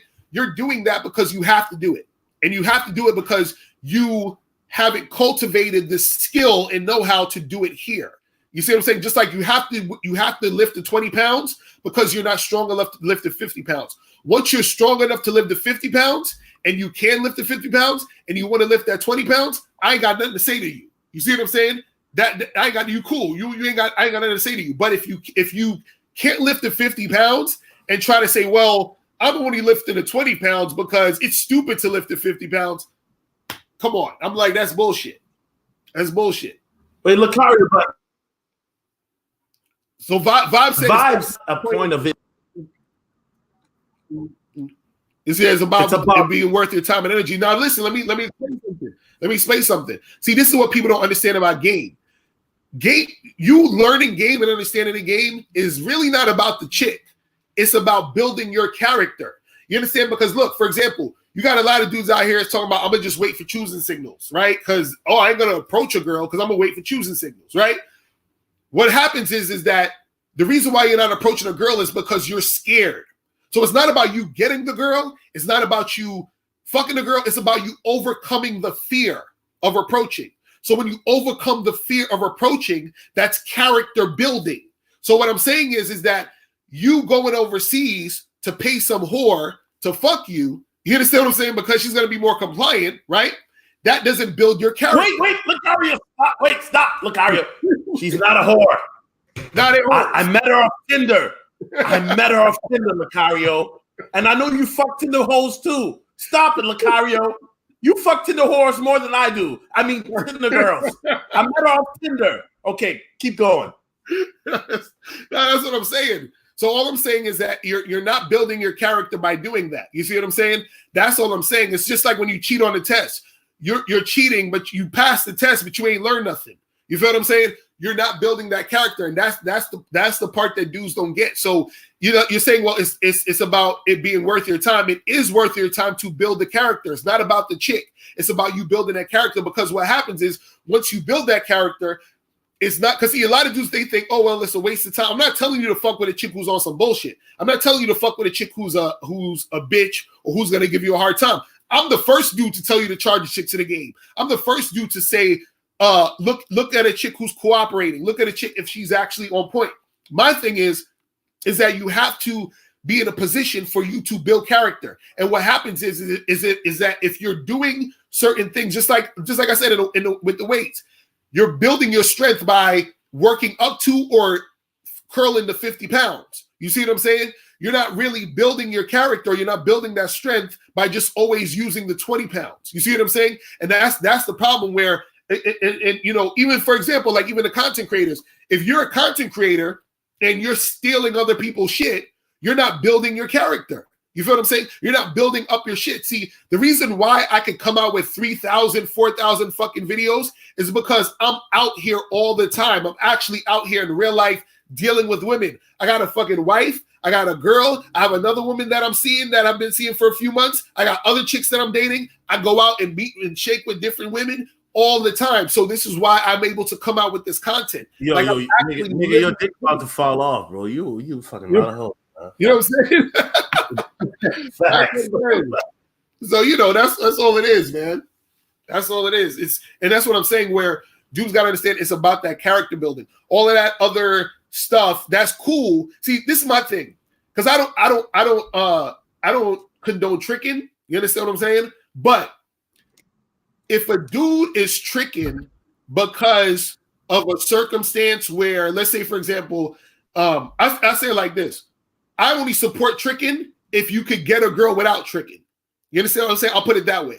If you could get a girl without tricking, I don't mind if you trick, because you know how to do it without tricking.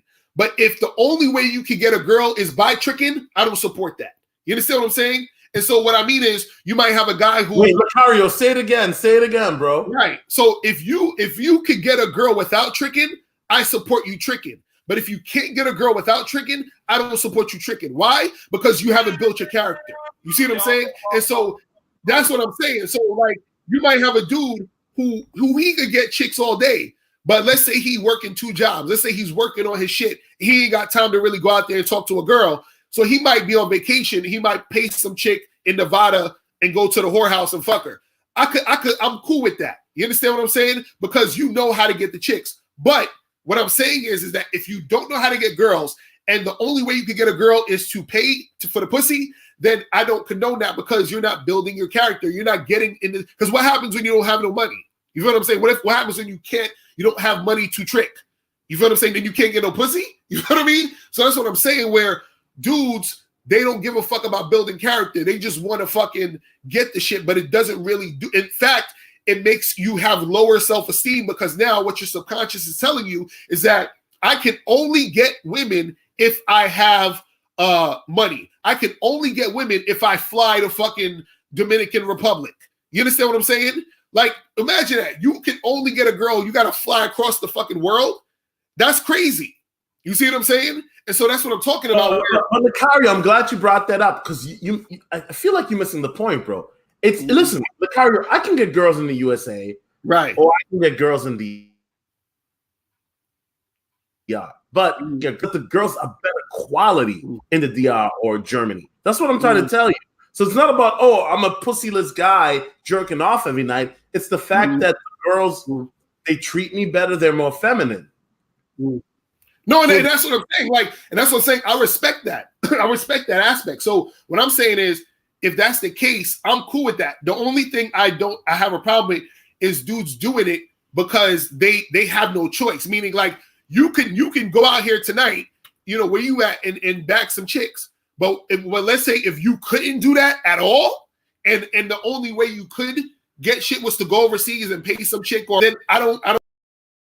You're not. It's like you wouldn't be building a character. That's what I'm saying. Where if a dude decides to go over there because he's just doing that, chilling, the chicks is cool, whatever, they easier, you know, in certain situations, and he's like, look, I want to go over there and do my thing, cool. But what I'm saying is, if that's your only fucking option, I can't. I come on, man. That's corny to me. Like, I'm like, you gotta really look at yourself. I'm like, I don't even understand how dudes are comfortable with that shit. Truthfully, like, I couldn't look myself in the mirror and be comfortable with the fact that, you know, I have to go do this because my situation here, I can't get none popping. Like, that's crazy. You know what I'm saying? That's crazy. You know what I mean? Shit is ridiculous. I mean, Locario, all I'm saying is this. And yes, thank you, Tia Williams, for saying that. A fact is going overseas is bad for PUA business. Or Locario. Oh my God! Why do people say this? Yeah, you don't want niggas to go overseas. Why do people say this dumb shit? Can I? Let me address that. Let me address that real quick. No, Locario, he's got a good point. He's got a good point, Locario. Fat, look at you. Fat, you should have won a contract today. Let me address this dumb shit. You saw your point. Facts. Okay. I'm not. Hold on. Let me tell you. I'm not going to tell you how much money I make, but I'll tell you this. I'll tell you this. Every year that I've been doing this, I've been making more and more money every year. Every year. You feel what I'm saying? Every year. It's never went down. It's always went up. Since I started doing this, every year it's went up. Now, what you have to understand is that most of the guys who are going overseas or who are doing this type of shit, those aren't even my target audience. That's not my demographic. I'm saying this out of love. You understand what I'm saying? I'm saying this out of trying to get you to understand certain shit, because this was going to happen.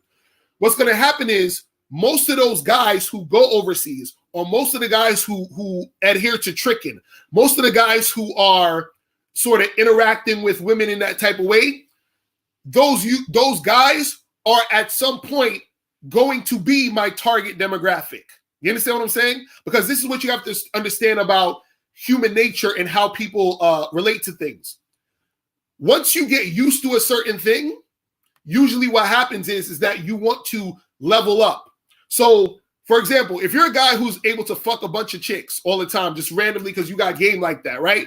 Usually you're going to get tired of just fucking a whole bunch of chicks, and you might want something different. You might say, damn, I want a chick that's going to actually do something for me, be able to, cook, clean, whatever the fuck you want else, because it's easy for you to do that. Now, what's going to happen with a lot of these dudes is this. When you go over there and you just keep paying for hoes and paying for prostitutes, tricking off your money, fucking all these chicks, what's usually going to happen is that you're going to get tired of it, just like the other guy who's just fucking the girls, and you're going to want to level up. Or what's going to happen is that you're going to get into a financial situation, shit ain't popping off you, or whatever it is like that. Or your ego is going to cause you to feel a certain type of way based off of you fucking all these random girls and paying them because you can't get a girl without your skill, right? And the thing is this, a lot of clients that I've had, there's a lot of clients that I've had later on who were MGTOW. I've had clients who hit me up and said, yo, I've been just tricking off money. Wait. Stop for 1 second, Locario. Wait, you telling me you got MGTOW as some guys who were former MGTOW? Yes, this is what I'm saying. I get emails from dudes saying, yo, why did they change their mind? All that shit. That, again, this is what I'm saying. Usually what happens is that at a certain point, you start to see whatever's going on in your situation, you start to get used to it. It's human nature. And then you end up wanting something different, or you end up wanting to level up. So the guys that hit me up that were MGTOW was like, yo, this one dude I had who he was basically a MGTOW. He was a virgin. You feel what I'm saying?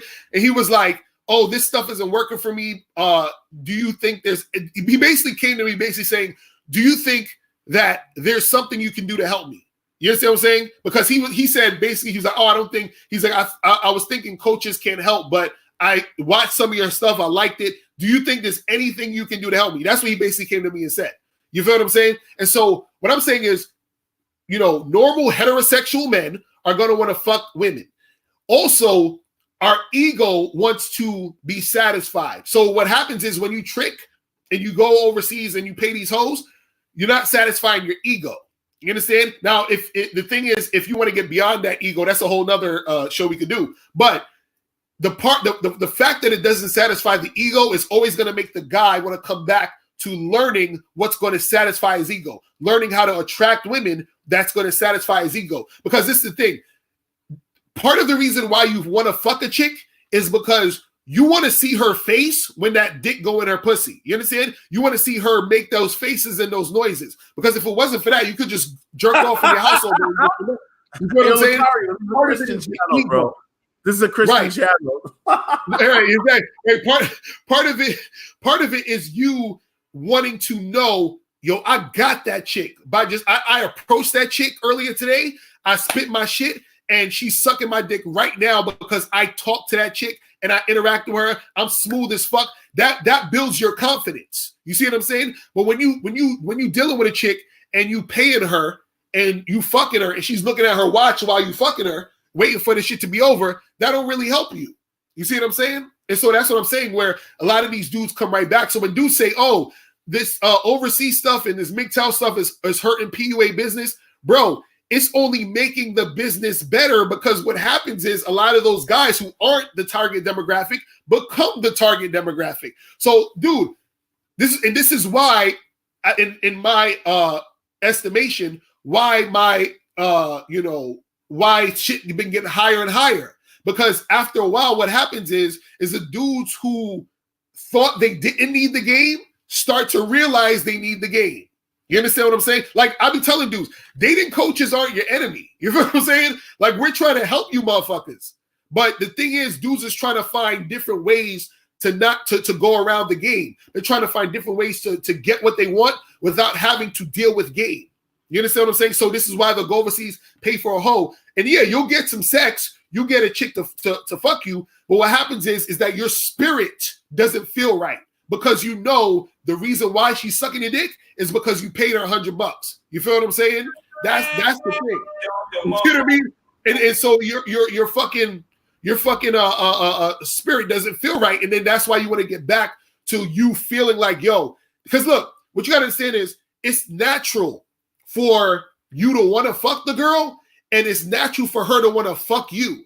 So when you're paying the girl to fuck you, that's an unnatural interaction, which is why why it doesn't feed your spirit. It doesn't feed your spirit because you're not being authentic in what should be going down. You see what I'm saying? That's what it is. It's crazy. It's crazy. You know what I'm saying? Yo, Locario dropping some esoteric game. I'm telling you, but this is the shit dudes don't want to hear. We need more of that from you, bro. I love it. Locario, he's that's the thing. Dudes don't want to hear the real shit. So I'm like, I don't. But not the watered down Locario we got today. This is the deep Jay-Z Locario. I love it. Solo be funny. I see what you doing, Solo TV. He Solo TV think he's slick. He be getting the best out of motherfuckers. That's what's up. Hey, bro, that's why people love coming on my channel, because they can express how they really feel. Solo TV is on point. Solo TV is on point. Facts. Shout out to T. Williams. 5,000. Shout out to T. Williams. Shout out to T. Williams. Facts. Yo, Locario, this was dope, bro. Like you are very fun to talk to. I see now why you have such a core audience. But I do have one last question, bro. No. Do you pay him to come on your channel to talk shit? What's going on with Locker Room, bro? Facts. Oh, I don't know what's up with that dude, man. Like, he just came out of nowhere, started, talking a lot of stuff. You know what I'm saying? And again, he's representative of the guys who are having issues with women. Because look, you gotta understand something. Every people have different realities. You understand what I'm saying? This is why I don't hate MGTOW. I don't hate any other acronym dudes, or I don't hate none of that shit. What I'm saying is they have different. Wait, what about incels? Incels, I don't hate none of these. I don't hate nobody. I love everybody. What I'm saying is, but because they have these different realities, I try to get people to understand that you can have a different reality. So a dude like Locker Room, he's like, oh, you can't get girls unless you paying them or unless you have a lot of money. In his reality, he probably can't get girls unless he paid him a lot of money or he whatever. So what I'm saying is, step into a reality where you don't have to do that. And the way that you're able to do that is through game. This is why dudes don't understand, and I got to make this clear. People got to understand that all having game is having a strategy to get from point A to point B. For example, when a baby cries, what happens is that the mother or the father gives them food or changes their diaper or whatever the fuck it is. So the baby knows, oh shit, every time I need something, I'm just going to cry. That's the baby's game. That's the baby having game. You understand what I'm saying? So now what happens is that if you're a guy who's struggling with women and you're having issues where you feel like women always want you to buy them shit and take them out, they're not giving you no pussy, they treating you like shit, all this other stuff, you have to change your game. You have to step up your game. You have to switch your game up. You feel what I'm saying? So that you can get that thing. That's all that dudes got to understand. So it's not that dudes be like, oh, this game is bullshit and it's all about looks. No, that's just your reality. You have to switch up the reality so that you can get that thing. You see what I'm saying? That's like somebody saying, oh, owning a business is bullshit because they've been having trouble starting a business. No, there's a bunch of people who own businesses. It's just that your game has to be switched up so that you can get that business that you want. Same thing with getting girls. Dudes is like, oh, these chicks out here don't want to fuck with nobody. It's hard to get a hot chick. No, nigga, there's a bunch of hot chicks fucking with dudes. You could be that dude. Switch your game up. You feel what I'm saying? It's that simple. Wait, I'm glad Jared brought that up. Locario already addressed this question. But Locario, this seems to be like the point that people want to hold you by. You got dating coaches that never show the girl that they're dealing with. Right. Or they're paying for the girl. We know they are. Right. But it seems like these dudes is crazy. Because and I know black women. Why do you think these brothers are so up on? You know what it is, Locario? I know what it is. Because as a guy who deals with Becky himself, this is what it is. And I know, Locario, you might think I'm reaching, but I think niggas are jealous because they can't get the Becky. Right. Like, I'm not talking about no run-of-the-mill Becky. I'm talking about like a bad Becky. Like one of them types that you see from the suburbs that got the fucking nice jeans on with the coat. Like, one of them looking like a model type Becky. Right. Right. That's the thing, man. See, what dudes got to understand is, if you can get women, you can get women from all races, all colors, ethnicities, all that shit. If you're, because this is the thing, if you're an attractive man, women are going to be attracted to you. You feel what I'm saying? No matter if she's white, black, Asian, whatever. You understand? Women, period, are going to be attracted to you. So you can get a white girl. You can get a black girl. Because I told dudes all the time, I've never had a problem getting black women. Never. You understand? And like I was saying earlier, it was like 10 years before I even talked to a girl who wasn't black. You feel what I'm saying? I've never had a problem getting black women. Never had a problem getting white women. I remember back in the days, I used to think, and this is what I used to think too, I used to think that, Asian women don't like black guys. That was in my head for a little while until I started getting Asian women. You feel what I'm saying? So it's a lot of this shit is in your head, and you just have to be a guy who's attractive, and you can build yourself up to be that attractive guy, and then you can get any type of chick, black, white, whatever. You know what I'm saying? Like it's not a hard thing. It's just you have to fucking understand your worth, your value, and you can fucking get these girls. You know what I'm saying? That's what it is. So that's all it is, man. Facts. And by the way, guys, I appreciate Locario for coming on. I was only planning to do this show for an hour, bro. Facts. And we went an hour and 47 minutes. I got to do lunch with a subscriber. Nice. And we did, but Locario, bro, I appreciate you for coming on, bro. Answering some tough questions. You'll probably get some heat as usual, but it's not like you ain't like you ain't used to it, bro. It is what it is. It is what it is. No, I mean, I appreciate you, Locario. Before we leave, though, let the audience know where they can find you, social media, your website, all of that, bro. Shout that out. Yeah, man. Definitely make sure you guys follow me on Instagram. That's at Real Mr. Locario. Also, make sure you guys join the Bad Boy membership. That's badboymembership.com. To join the Bad Boy membership, where you get 45 through 90-minute audio and video dating advice tutorials every month. Also, make sure you go to MrLocario.com to get my book, How to Have Sex with 2 Women a Day. You can get the ebook, hard copy, or audio book. Make sure you guys check that out. And just hit me up. You know what I'm saying? And shout out to you, man. I appreciate you having me on here, bro. You feel what I'm saying? No doubt, no doubt. It's your boy Solo. Yeah, if you're watching the playback, please hit the like button. Locario's channel will be in the description, as will be the Cash App. And I got the Kangle on. I got to take a shower because I got to meet this dude. And then I got to meet some ladies later tonight, some model chicks. I got to get my photo shoot on like Mr. Locario. But unlike you, Locario, I'm not the model. I'm the photographer, nigga. Fact. You know what I mean? And by the way, tell Miles I said what up. Shout out to Miles because you know what it is. Yeah, I'll holler at anyway, him. I'm out, man. All right, bro. I'm holla. Peace. Y'all be safe. Peace. Thank you. Oh, bro.